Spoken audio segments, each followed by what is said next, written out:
actually, that's pretty much what my talk is about. No, okay. First, I feel like we all need to give you an apology for the fact that this panel is so men-heavy. We've been talking about how maybe our next events will be like revolutionary history, maybe a series, or maybe a panel given pretty much by all women.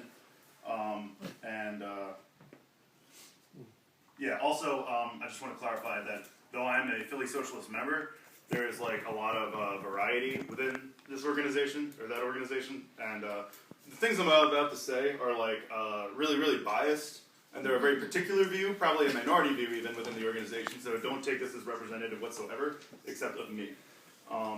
Leninism, party democracy, Maoist critique, and state-based class societies. I'll read you the abstract.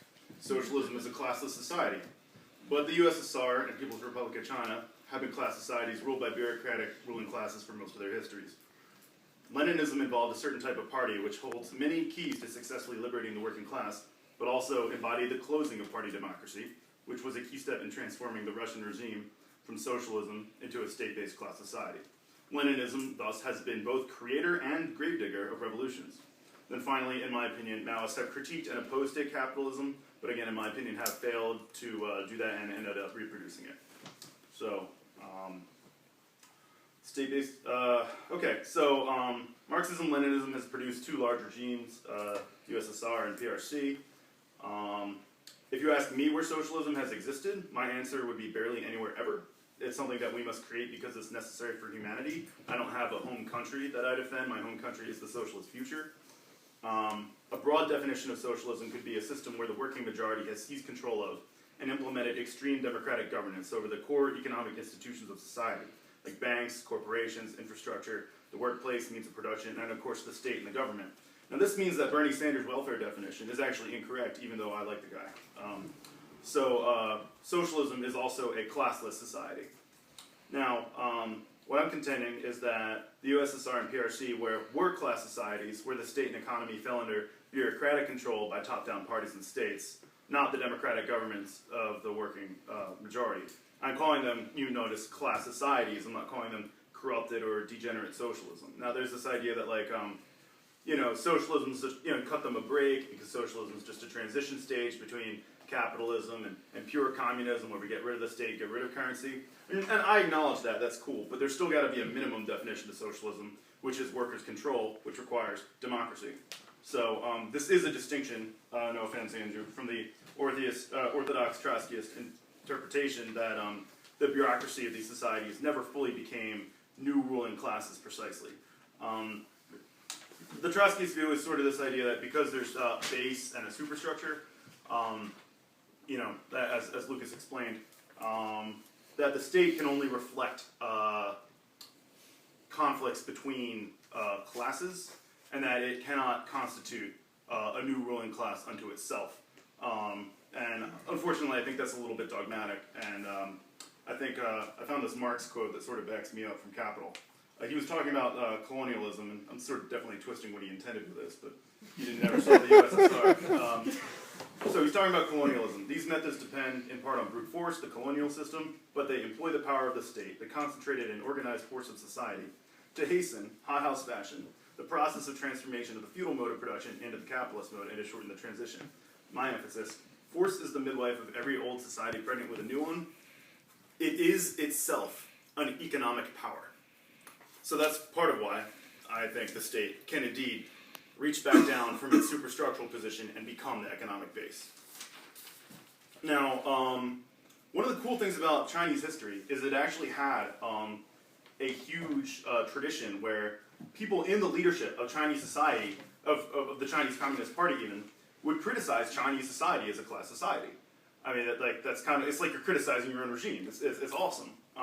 The USSR had a more limited version of this when Khrushchev criticized Stalin, but I take the Maoist critique a bit more seriously because I think it went further. Nonetheless, I have to say I do still ultimately end up rejecting the Maoist critique because I think basically the Maoists of the Cultural Revolution were still in effect defending a state-based class society. So there were conflicts within the Chinese bureaucratic ruling class, as I would describe it, over whether to have a stable collective form of bureaucratic leadership. Career advancement is slow, you advance one rank at a time, And then there was a more volatile and personal form of leadership based, more on this like political fanaticism where new leaders could rapidly emerge through sudden appointments, skipping entire sections of the chain of command. However, in my opinion, this counterposition between stable bureaucratic method, what it was being replaced with was not proletarian power during the Cultural Revolution. There were huge masses of students called into action during the Cultural Revolution, but unlike the revolution which created the Chinese regime in 1949, there was not so much action by the peasantry, and there was not terribly much action by the workers. I guess, the most brutal way, but honest way I would have to describe it, I'll try to keep your meme in mind though, brutal honesty, loving honesty, is that I sort of see the Cultural Revolution as an astroturf battle between two sections of the Chinese ruling class, using students. So, and also the Cultural Revolution relied heavily on the Chinese military, militaries being one of the most rigidly hierarchical institutions in existence. So, the important distinction to me is that rather than replacing the party bureaucracy with workers' power, the Maoist faction tended to replace it with a cult around Mao. That might have been well-intentioned. Maybe they were hoping it was a stopgap until, the workers could be ready to take power. But, I mean, it ended up... Okay, so there was this Shanghai Commune of workers' control, sort of very Paris Commune thing during the Cultural Revolution, but both factions of the Cultural Revolution ended up uniting to crush it. And so, in analyzing Mao, it's really hard to analyze the guy because... he'll launch this grand rebellion. He'll double back against it in the middle of it. It's hard to know if he's doing it out of sincerity, confusion, or self-advancement, or what. But then, effectively, the Mao cult ended up, instead of smashing the party, like was discussed at certain points, ended up reconsolidating the party. But even if it hadn't reconsolidated the party, I'm curious what kind of society it would have created. I mean, it could have just created a different top-down order with, a similar top-down control of the economy and state, but based more on like a regime of political fanaticism than a regime of stability. So, now it is really important to note the Cultural Revolution did improve healthcare and improve education in the countryside. There were gains from it. And I guess I just get caught up on the fact that, it also persecuted many innocent people and threw the economy into chaos. Throwing the economy into chaos is okay for the right thing, but in this case it did it for less than systemic change. I don't think it produces systemic change. And it ended up prejudicing generations of Chinese against revolution and toward conservative stability. But I guess I have ideological critiques of the Maoist critique of state-class society. It placed a very heavy emphasis not so much on establishing clear structures of workers' power. In many cases it was oriented around changing people's beliefs.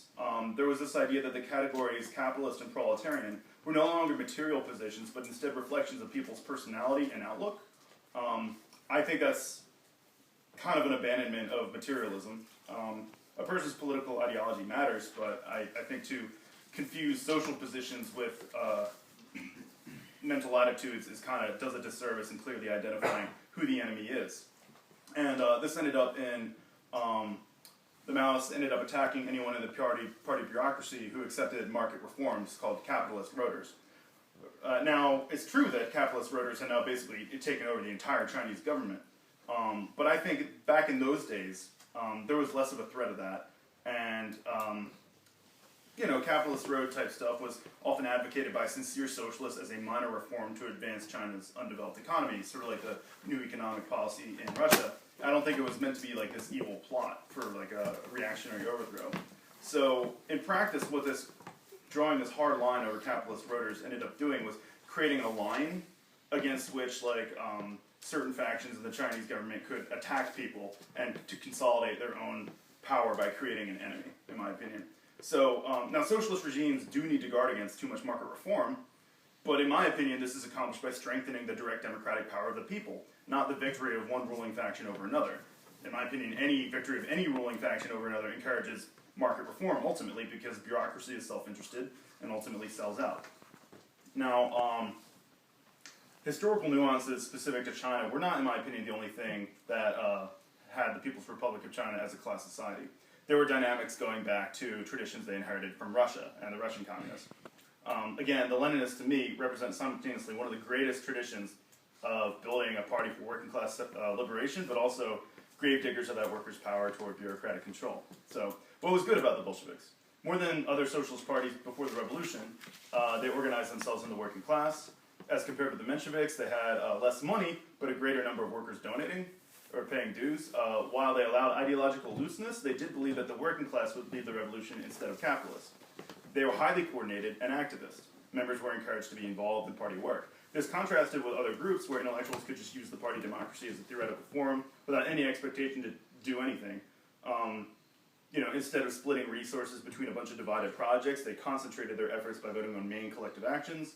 They had a slogan, all power to the Soviets. Soviets at that time referring to the democratic workers' councils that were seizing workplaces, not the current connotation of just general Russian authoritarianism.